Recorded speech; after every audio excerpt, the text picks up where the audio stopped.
What's up, guys? Welcome to the Retro Games Show here on BossRushGames.com and YouTube.com/BossRushGames. I am Corey Derrigan, and alongside me, as always, is that retro code Eddie V. Hello, everybody. The Morph Ball Master. I'm going to call you that. Oh, I can't wait till I get my hair cut. Go cut bald again. Yeah. All right, Ed. We just beat another boss in Metroid, Super Metroid. How many bosses do we have left, do you think? We have three more. So, we have Ridley still to beat, and then we got the final. We got the last Guardian boss. After we beat that Guardian boss, we will fight Mother Brain, and it gets very intense. But really, really good. So you guys will just have to keep watching. But yeah. Yeah. Ed, I have a question for you. Yes. Do you think we're going to see... There was a rumored 2D Metroid. We're going to talk a lot about future Metroid this episode, by the way, in case anybody cares. And I hope by the time this goes up, it's not out of date, but it could be out of date by the time you guys are seeing this. But we're recording this... What's the date today? April 17th of 2020. So what do you think about the rumor of a new 2D Metroid in development? Do you think that that's a proper 2D Metroid, or do you think it's a Samus Returns port for Switch? I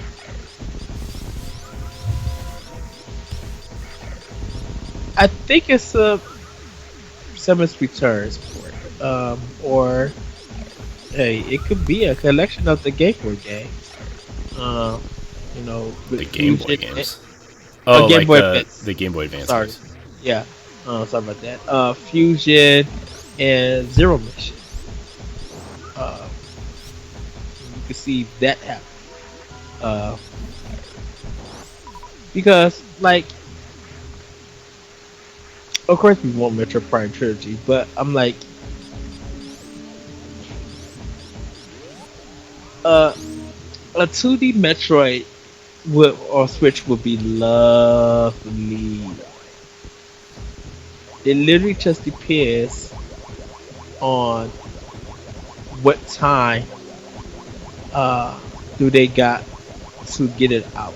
Like, where does it fit in us purchasing it and playing a whole bunch of Switch games? Because I'm like, I would love to see a 2D Metroid on Switch. Yeah, I mean, I would love to see some 2D Metroids. At least, because Metroid, I feel like,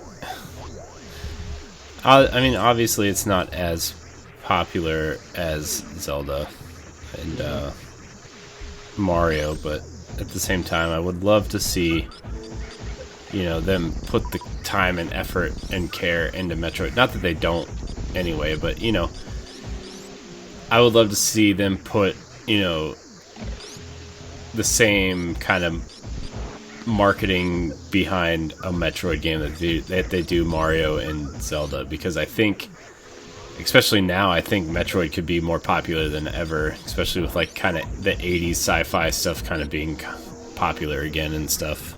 Yes. So.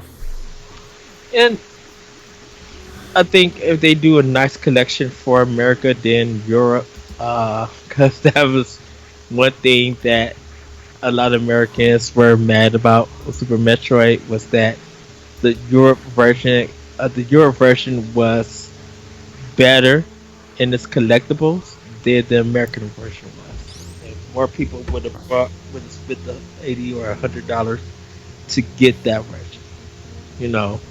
Definitely everybody, we all went crazy, and without a shadow of doubt, for that Metroid breaking out that Metroid breaking out of the the canister amiibo, like without a shadow of a doubt. Like that was that was jaw dropping, and people were just like, I need this. Yeah. No, but like because Prime is a different like universe and different way they set that game up and stuff. I literally can't see them carrying on from. I literally can see them carrying on from uh, Fusion, because Fusion was like a linear horror game, but it worked. Like it was. Ooh, Fusion is so good, but it's a hard game and stuff. So I could see something following that up because we would love to. Sorry about that. I think we would love to carry on to see where Samus adventure takes. Like, how do we get her to be the bounty hunter we hear about, but don't actually see her doing bounty? You know, because don't nobody get arrested or anything. She's more likely to destroy and stop the enemy to survive. So everybody now she's got the gravity suit, so now I can move freely in water and Yay. heat.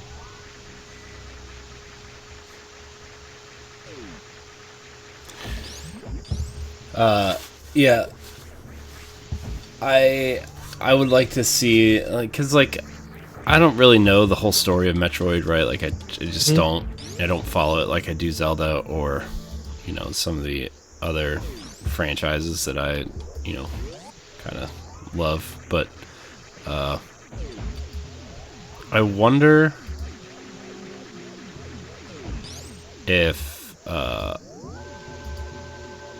if taking that approach to like the 2D stuff, like following Fusion and Huh? kind of continuing that, like because this what Fusion is what technically Metroid 4 because this is Yeah, 3, yeah, so you would technically see a Metroid 5 at that point. yes. And then where does Prime take place? Like the Prime trilogy.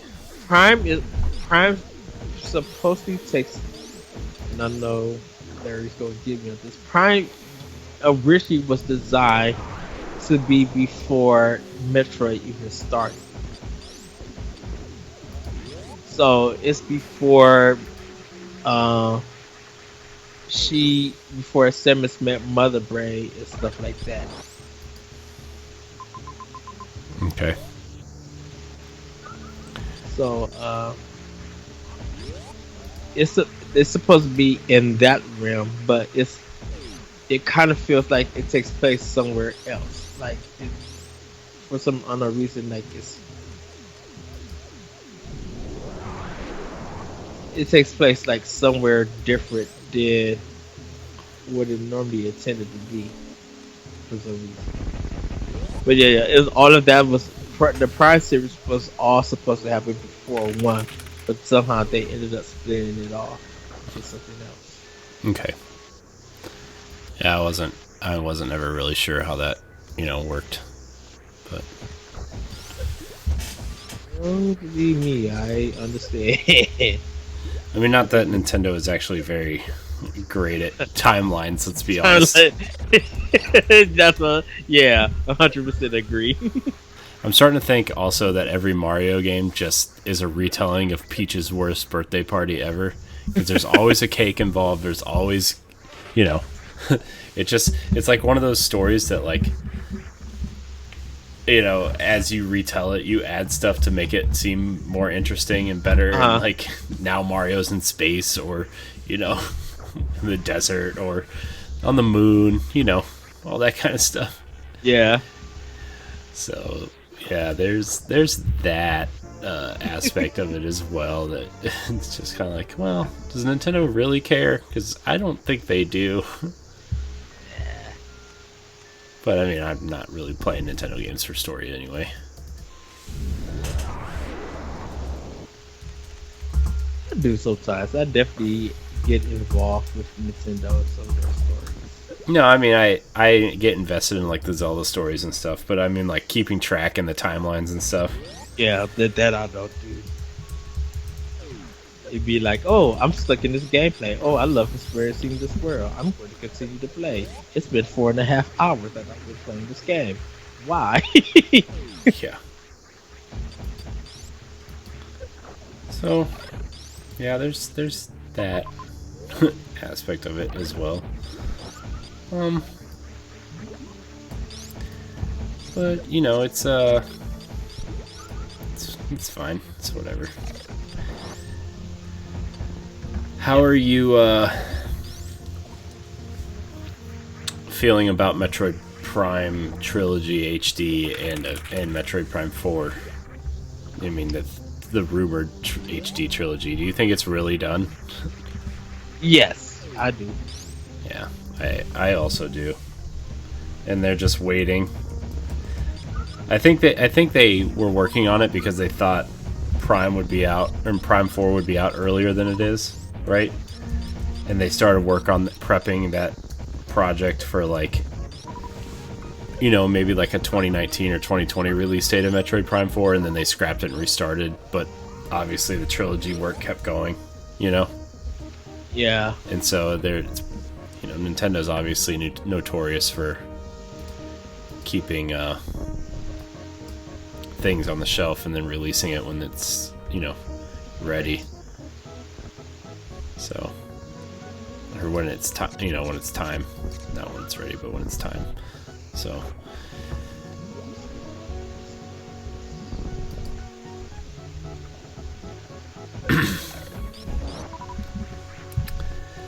so yeah, it's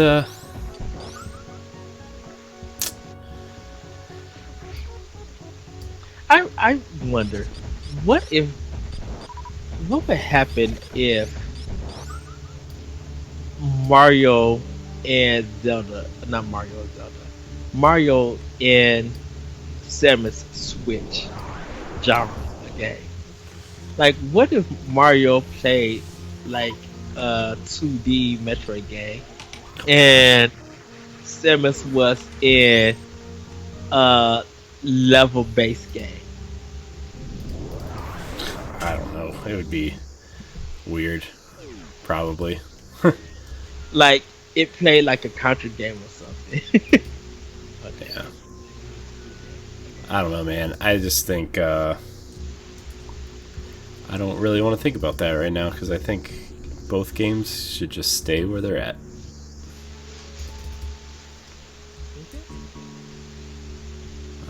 But in all seriousness, I feel like I mean, because Zelda, I mean, not Zelda, but like like Metroid had like Hunters and um, Federation Force and the pinball game. Like, it had side games and even a multiplayer game. So it's just like kind of interested to see what they could do with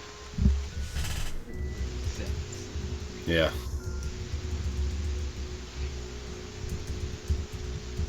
No, I get it, you know.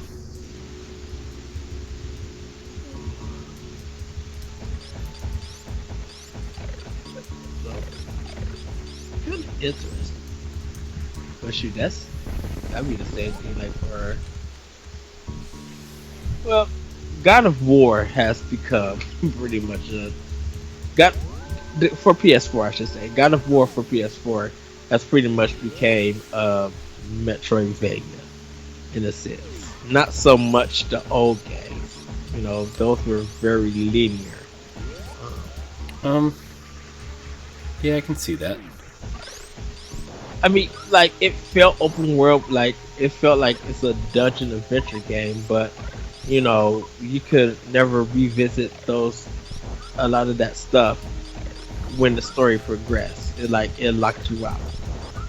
where because it becomes open in God of War, um, you could backtrack and like find more stuff to get more powerful in the series. And you had shops and currencies, so in that nature, uh, in that nature, that game became in that sense. Yeah.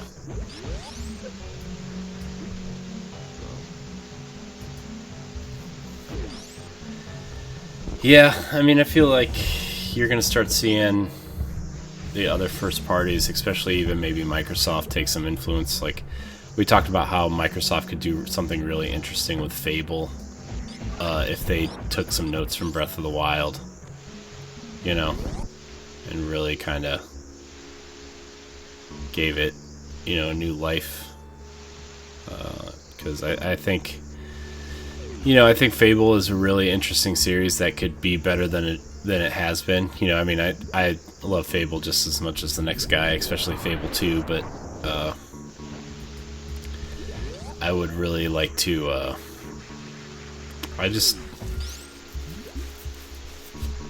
I would really like to see them take the Breath of the Wild thing and add the morality system to it. Like, I think that would be interesting. And the shrine stuff, like, it doesn't have to be as sophisticated as Zelda, but you could have like Fable dungeons or whatever that you go into and explore and stuff, and it would be a real nice change of pace, I feel like. Oh yeah, definitely. I think more people are holding out to have Fable than they are for any other Microsoft property. Yeah. In a sense, I mean, because we haven't seen it. I think in this day and age, I think you kind of need something like Fable for that system, so it can have a Zelda aesthetic style game. Yeah, I mean, Sony has Horizon, which I think is, pretty Zelda-esque, Yeah. I mean, not one-to-one, obviously, but, I mean, they do have those, like, quote-unquote secret dungeons that you can go explore, right, and solve some puzzles to get through. So, I mean, I think it has their equivalent. Like you said, God of War is pretty standard, kind of reminds me of the Arkham series in a way, in terms of design, like a Metroid style design in a 3D Yeah. world. Kind of open, yet still need certain things to explore certain areas and stuff. So you have that, and then obviously they have their fair share of platformers and Ratchet and Clank and Knack and Sly Cooper and whatever they decide to revive, Yes. I mean, they have their superhero open world stuff in Infamous and Spider-Man. I hope they decide to do something with Infamous at some point. But I think we'll see something else. So, to give everybody heads up, I had to backtrack because I'm doing this.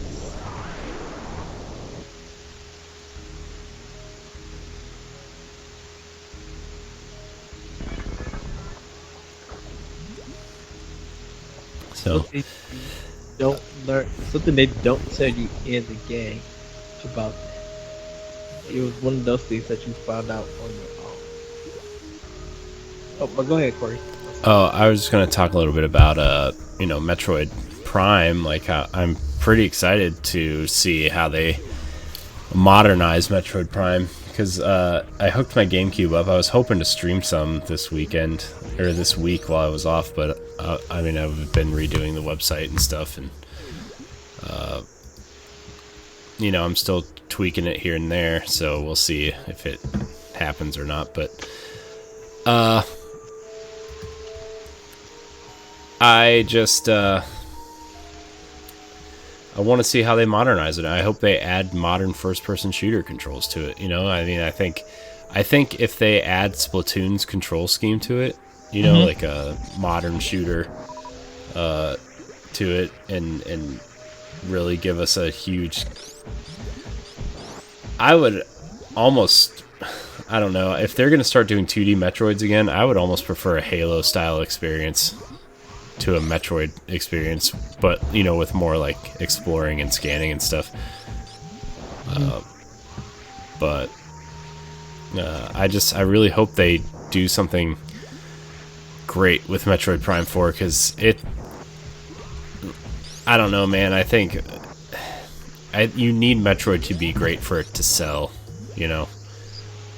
And I literally think the jumping the worlds like they did in 3.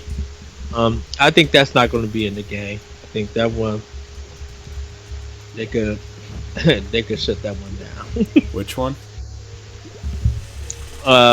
Metro Prime 3, where they had to where they pretty much where you was jumping to different worlds. Mm-hmm. I think that they could let that one go.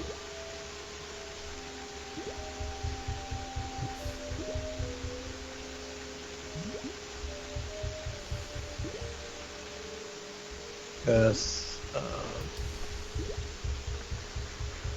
that one was a little bit too time consuming with Yeah. them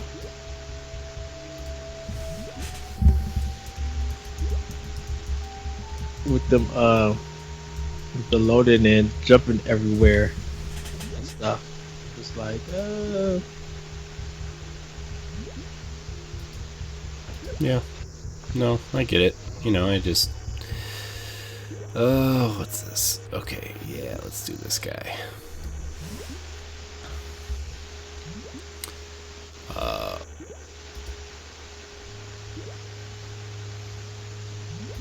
get sorry buddy, I'm trying to get up here. I I just really want, you know. Dang it.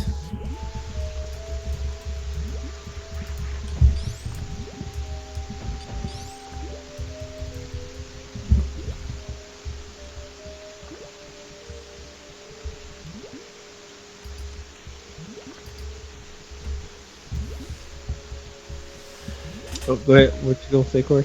Oh, I was just sorry. I was just trying to fix something here. I just really want I just really want Metroid to be great, and you know, a lot of people were disappointed in Federation Force that was the game we got, and you know, I'd take it or leave it. I don't really care. You know, I think I think it was what it was, and I enjoyed what I played of it, although it was severely balanced for multiplayer.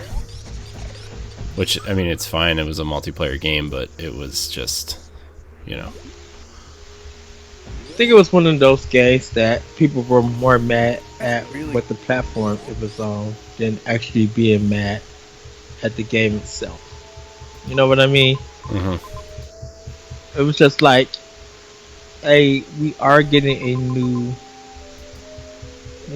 we are getting a new Metroid game, but it's not the one that you guys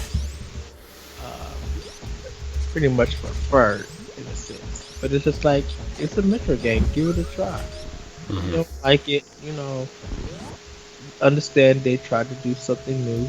They see that multiplayer gaming is big, and so they pretty much just try to take advantage of it. So you can't be mad at Nintendo or the creators just trying to do something. Yeah. No, I get it. It's just, I just wish it That was, I can truly say that whole uh, petition thing and protesting was stupid. oh yeah, that was a nightmare. It was just like, yes, protesting to get Xenoblade over here is a great thing. Protesting the game because it's not what you want and you don't want them to do it, that's not really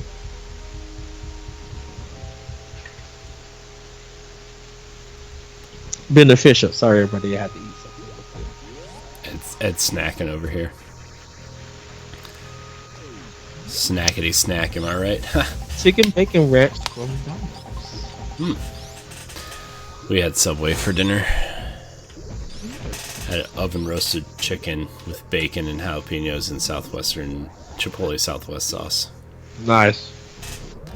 It was great.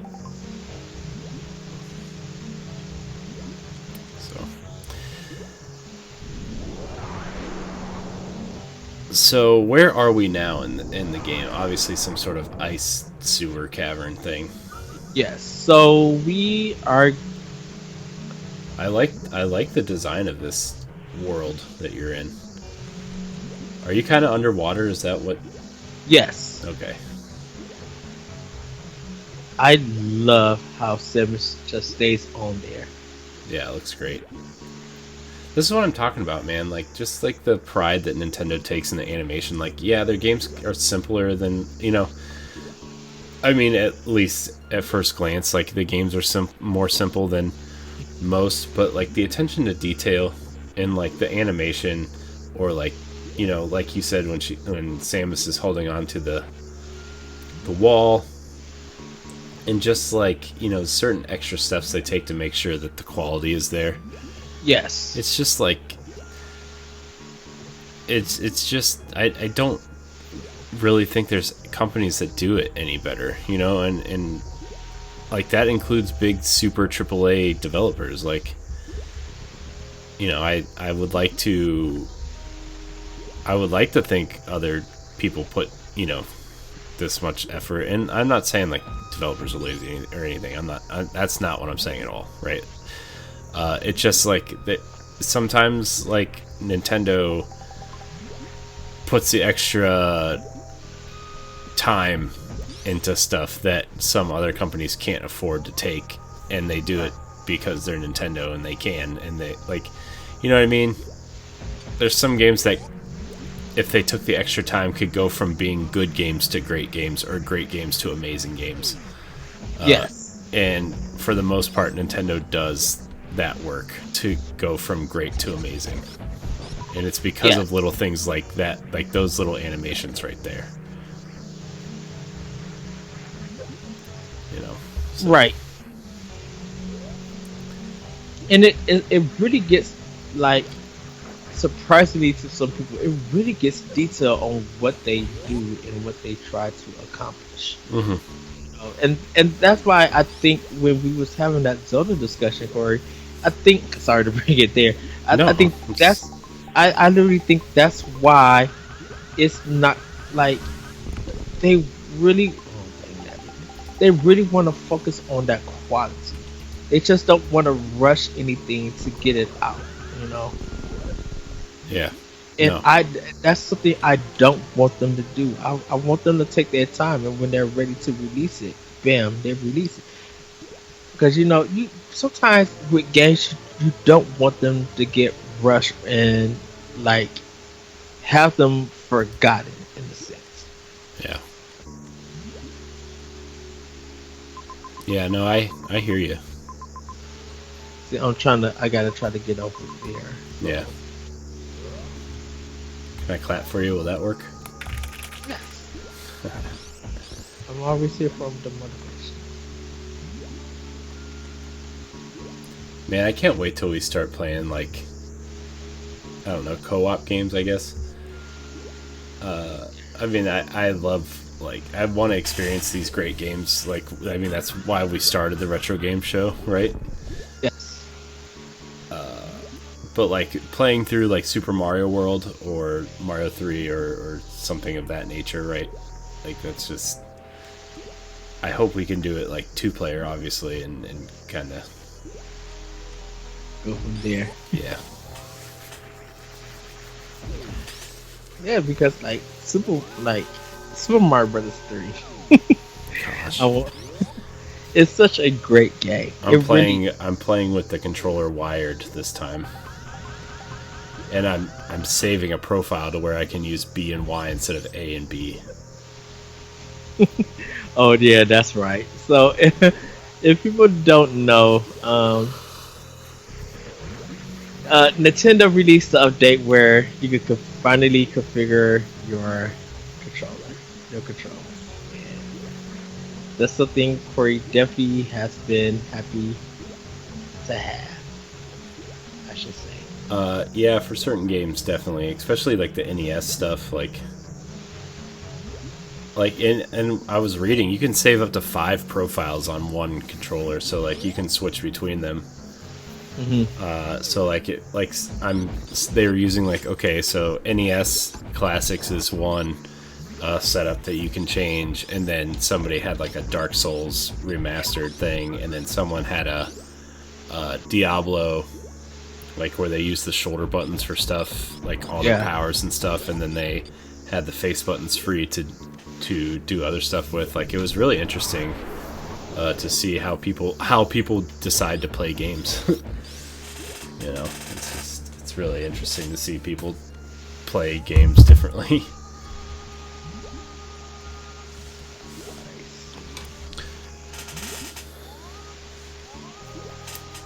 Man, my laptop has put in the work this week. Let me tell you. Proud of this little guy. But I should also back up this work before I lose it, in case it overheats and dies. I don't think it will. It's still under warranty in the Apple Store. I just think it needed to cool down. So, are we at a boss? We had a mid boss. Oh. Well, Ed, after this mid boss, I think we're going to call this episode.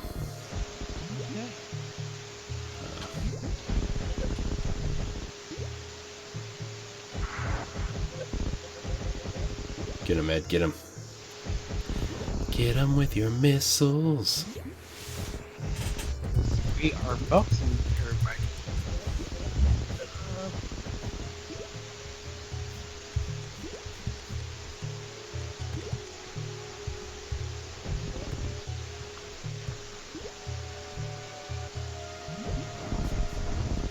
There's a podcast out there called Bob Saget is Here for You. Oh wow. What? That's interesting.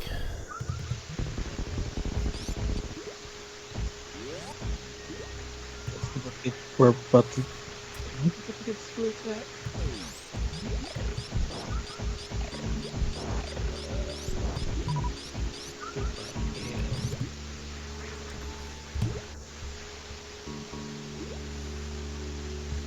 Oh, that's right.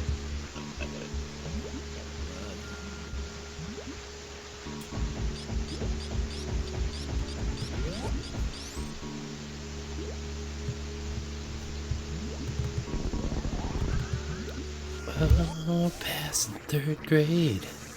Billy Madison Way. So everybody, we are about to end soon, but I got to try to get to a safe point because Oh, look, it's a Metroid. Yeah, so as Ed finds his way to the save point, I want to thank everybody for watching this episode of the Retro Game Show. Remember, you can subscribe wherever you're watching us, whether it's on Twitch or Mixer or YouTube. Our videos on demand will be available at youtube.com/bossrushgames and on bossrushgames.com. Remember to subscribe and tell your friends about us. You can download Nintendo Power Block Podcast, as well as our family of podcasts from your podcasters of choice if you choose to do so. We're also available on Spotify if you are a Spotify user. So please check us out. Please subscribe. Please share. And remember that you can find all of our content on bossrushgames.com. As Ed travels to the save point, I want to thank everybody for watching. And until next time, we love you.